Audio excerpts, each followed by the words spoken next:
Welcome back for the first time in 2 months, the Nick Lenz's novel reviews. And this time it's not a Star Wars or Star Trek book. It's just one book. This one, like I said, mainly just use Star Trek and Star Wars until I find something new. I'm still going to do this too, but I decided to add something more. James Bond. Yes, James Bond novels. This is Casino Royale, written by Ian Fleming, the very first James Bond novel to ever come out. And yes, I know this has been adapted 3 times. First for a very horrible TV movie back in the 50s, a parody in the 60s, and of course, Dan Craig film that came out in 2006. As a matter of fact, this printing of this book was actually released in conjunction with the Daniel Craig film. This particular version of the novel is actually about 10 years old. Now, this particular printing is actually the this is the,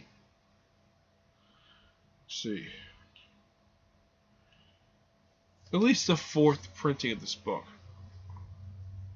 Now, there are some differences between the film and the movie. For one thing, Le Chiffre is chubby in the novel.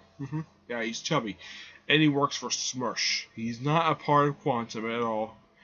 And a lot of the stuff that happens in this particular novel is put into the film. There's some changes here and there.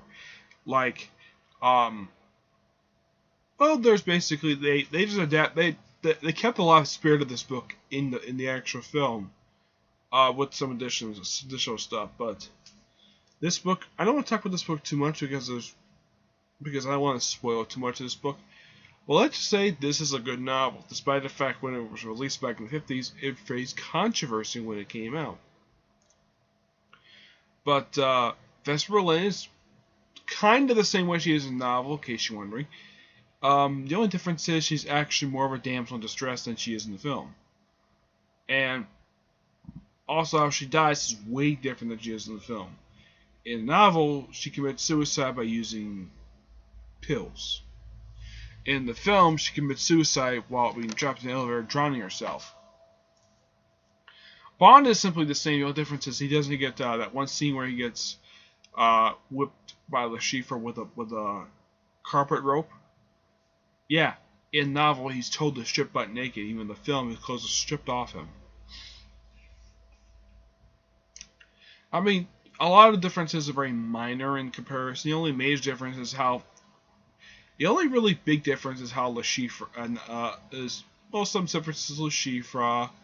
Bond is pretty much the same way he is in the novel, except that he's more of a modern sense in the film than in this particular novel. That's why you're wondering, why is this book so freaking small? Despite the fact being an old book. Do you know how many pages this book has? 220 pages. I'm not kidding about that. And this is actually the first book of I would say, let's see, 1, 2, 3, 4, 5, 6, 7, 8, 9, 10, 11, 12. First of 14 books Ian Fleming wrote for the James Bond series. He's also responsible for writing a novel that was used for the adaptation of the Dick Van Dyke film, Chitty Chitty Bang Bang. Yep. Now, the one major difference is that Bond is not calling one other major difference besides how Vesper Lenz portrayed is basically the scene where Bond is calling MI6 for another 10 million pounds. That is not in the film at all. That they took that out because even I agree that was a dumb scene. Okay, but a lot of the spirit of this book is still in the film. But this book is still really good. So I'm giving this book I'll give it a 9. It's still a pretty interesting read. 9 out of 10.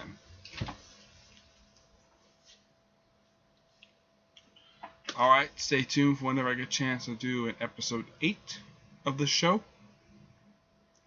But I'm glad it's back. First time in 2 months, basically. I've done an episode for the show. and it's the first one done via Windows Movie Maker. Okay, so until I see you in the next episode, see you there. Bye.